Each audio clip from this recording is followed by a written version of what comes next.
5 seconds. Start. மானிய கோரிக்கைகள் மீதான விவாதத்தின் போது ஓர் உறுப்பினர் பேசியதாவது: மாண்புமிகு பேரவைத் தலைவர் அவர்களே, நகராட்சி நிர்வாகம், குடிநீர் வழங்கல் மற்றும் ஊரக வளர்ச்சி ஆகிய துறைகளின் மானிய கோரிக்கைகளின் மீது என்னுடைய எண்ணங்களை பதிவு செய்ய வாய்ப்பு வழங்கிய தங்களுக்கு என் நன்றியை முதற்கண் தெரிவித்துக் கொள்கிறேன். முதலாக இந்த துறைகளின் அமைச்சர் அவர்களுக்கு என்னுடைய பாராட்டுதல்களை தெரிவித்துக் கொள்ள விரும்புகிறேன். அவர் தன் கடமையை ஒழுங்காக செய்திருப்பதாக நான் பாராட்டுகிறேன். உள்ளாட்சியை பொறுத்தமட்டில் நான் ஒரு புதிய கோணத்திலே பார்க்க விரும்புகிறேன்.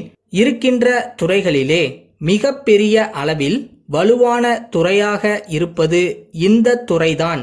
இந்த துறையோடு மற்ற அனைத்து துறைகளுக்கும் தொடர்பு இருக்கிறது என்பதை உறுப்பினர்கள் அனைவரும் புரிந்து கொண்டு இருப்பார்கள் என்று நம்புகிறேன்.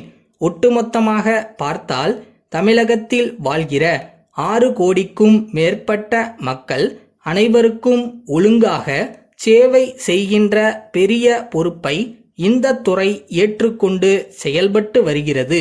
உள்ளாட்சி அமைப்புகள் அனைத்திலும் தேர்ந்தெடுக்கப்பட்ட மக்கள் பிரதிநிதிகள் இருந்து பணியாற்றுகிறார்கள் என்பதை மக்கள் புரிந்து கொண்டிருக்கிறார்கள். நீண்ட காலமாக தேர்தலே இல்லாமல் இருந்த நிலையில் மத்திய அரசின் பஞ்சாயத்து சட்ட திருத்தங்களுக்கு பிறகு தேர்தல் நடத்தப்பட்டு நகராட்சி அமைப்புகள் சரியான முறையில் உருவாக்கப்பட்டன. இந்த அமைப்புகளுக்கு தேவைப்படுகிற நிதி ஆதாரங்கள் சரியாக இல்லாத காரணத்தால் மக்கள் பிரதிநிதிகள் கூட ஒன்றும் செய்ய முடியவில்லையே என்ற ஏக்கத்தோடு அவ்வப்போது தங்கள் கருத்துக்களை சொல்லி வருவதை நாம் பார்க்க முடிகிறது. இதற்கு தேவையான மாற்றங்களை எல்லாம் கொண்டு வர வேண்டிய அவசியம் உள்ளது. அவற்றை செய்து முன்னேற்றத்தை ஏற்படுத்தும் துணிவு வேண்டுமென்று இந்த நேரத்திலே நான் எடுத்துச் சொல்ல கடமைப்பட்டிருக்கிறேன். அடுத்தபடியாக இந்த அமைப்பு முக்கியத்துவம் பெறுவதற்கான காரணம், இந்த ஆட்சி ஒரு லட்சியத்தை முன்வைத்து செயல்பட்டு கொண்டிருக்கிறது. இந்தியாவிலேயே முதன்மை மாநிலமாக தமிழகம் உருவாக்கப்பட வேண்டும் என்கிற லட்சியத்தை முன் வைத்துத்தான் இப்போது அனைத்து துறைகளும் இயங்கி வருவதை பார்த்து நான் மகிழ்ச்சியடைகிறேன். வளர்ச்சியின் சின்னங்களை மட்டும் ஆதாரமாக எடுத்துக்கொண்டு தமிழகம் முதன்மை மாநிலமாக மாறிவிட்டதாக என்னால் கருத முடியவில்லை.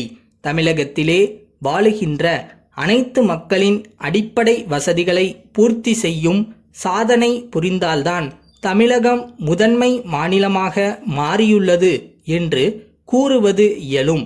உள்ளாட்சித் துறையின் செயல்பாடுகள் இந்த இலக்கை நோக்கியே நடந்து வருகின்றன என்று சொல்வது மிகையாகாது.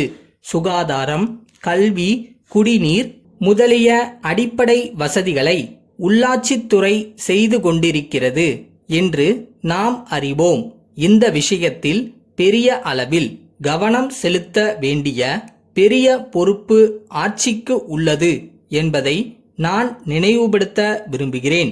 இந்த மாற்றங்கள் மூலம் அடிப்படை வசதிகள் அனைத்து மக்களுக்கும் போய் சேர்ந்து விட்டால்தான் நாம் இந்தியாவின் முதன்மை மாநிலம் என்ற பேற்றினை பெற முடியும் என்பது எனது ஆழ்ந்த கருத்தாகும்.